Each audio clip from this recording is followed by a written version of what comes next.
क्या है रूस और नाटो की 7 दशक पुरानी दुश्मनी? आखिर नाटो से क्यों डरता है रूस? रूस और यूक्रेन विवाद की एक मुख्य वजह है नाटो।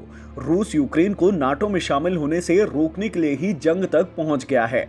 ऐसे में सवाल ये कि यूक्रेन को नाटो में शामिल होने से क्यों रोक रहा रूस? दरअसल अमेरिका ने सोवियत संघ की विस्तारवादी नीति को रोकने के लिए 1949 में नाटो की शुरुआत की।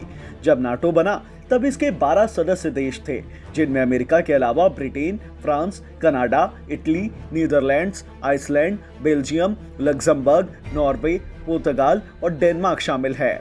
आज नाटो में 30 देश शामिल हैं। रूस को लगता है कि अगर यूक्रेन नाटो में शामिल हुआ तो नाटो देश के सैनिक और ठिकाने की उसकी सीमा के पास आकर खड़े हो जाएंगे। क्या है नाटो?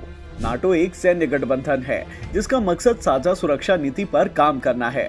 अगर कोई बाहरी देश किसी नाटो देश पर हमला करता है तो उसे बाकी सदस्य देशों पर हुआ हमला माना जाएगा और उसकी रक्षा के लिए सभी देश मदद करेंगे।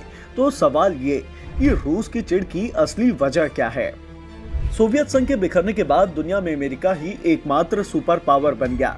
अमेरिका के नेतृत्व वाला नाटो अपना दायरा बढ़ाता चला गया। सोवियत संघ से टूटकर अलग बने देश नाटो के सदस्य बनते चले गए। 2004 में एस्टोनिया, लात्विया और लिथुआनिया नाटो में शामिल हो गए। 2008 में जॉर्जिया और यूक्रेन को भी नाटो में शामिल होने का न्योता दिया गया था, लेकिन दोनों देश सदस्य नहीं बन सके। रूसी राष्ट्रपति पुतिन नाटो के विस्तार आपत्ति जता चुके हैं। पुतिन का कहना है कि हमने साफ कह दिया है कि पूरब में नाटो का विस्तार मंजूर नहीं है। अमेरिका हमारे दरवाजे पर मिसाइलों के साथ खड़ा है।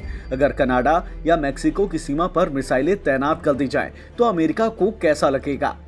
अगर यूक्रेन भी नाटो से जुड़ जाता है तो रूस पूरी तरह से घिर जाएगा और उसे यह गवारा नहीं है। पुतिन का तर्क है कि अगर यूक्रेन नाटो में जाता है तो भविष्य में नाटो की मिसाइलें यूक्रेन की धरती पर मिनटों में आ जाएंगी, जो रूस के लिए बड़ी चुनौती है। तो यूक्रेन क्यों चाहता है नाटो में शामिल होना?